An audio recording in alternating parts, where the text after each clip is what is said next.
Okay, looking at this problem, we want to start with the vertex, which I've already sort of found. Okay, here's your axis of symmetry. So my vertex is at 4 and 9.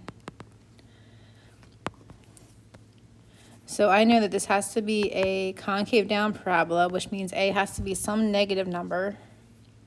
We're going to just say it's 1. And we're going to test it in a minute. X minus 4 squared plus 9. So let me find another point. Let's look at 1, 0. I'm going to plug in my 0 for y and my 1 for x. I'm going to see if this will give me 0 or not.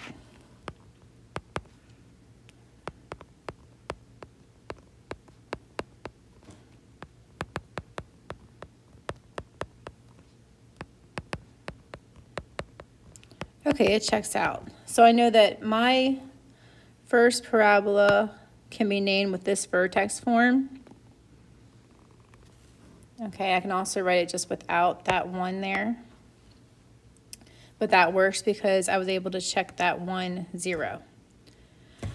All right, so I can get rid of this right now to give myself some room.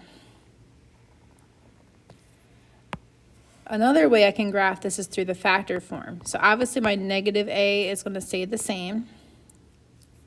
And then I want to look at my x-intercepts. So my x-intercepts are 1, 0, and 5, 6, 7, 8, 0.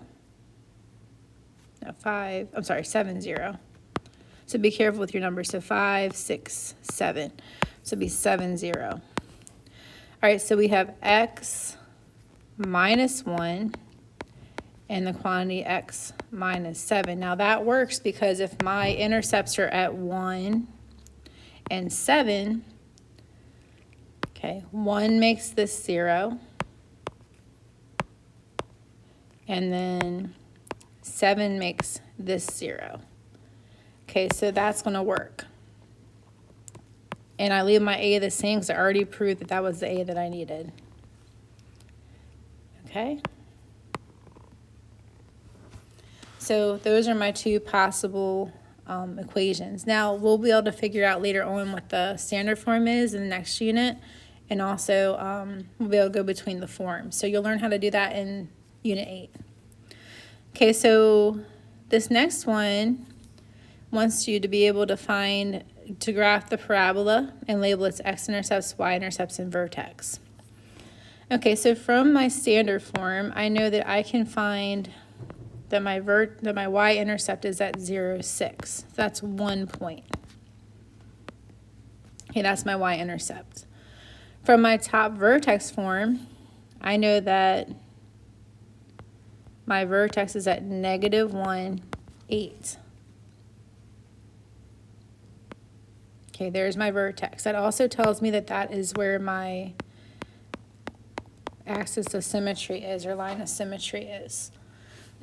So that means that I have a point over here also because that's symmetrical to the y-intercept. Okay, so here's my y-intercept. Here's my vertex.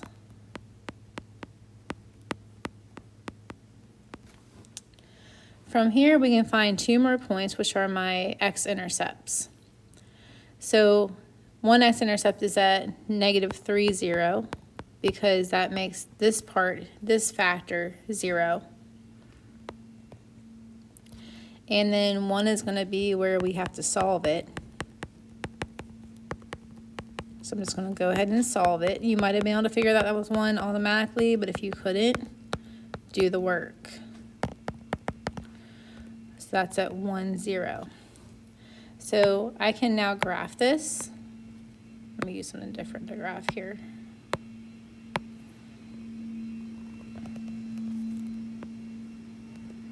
And that's my parabola. So by using all 3 of my forms, I was able to graph this pretty easily.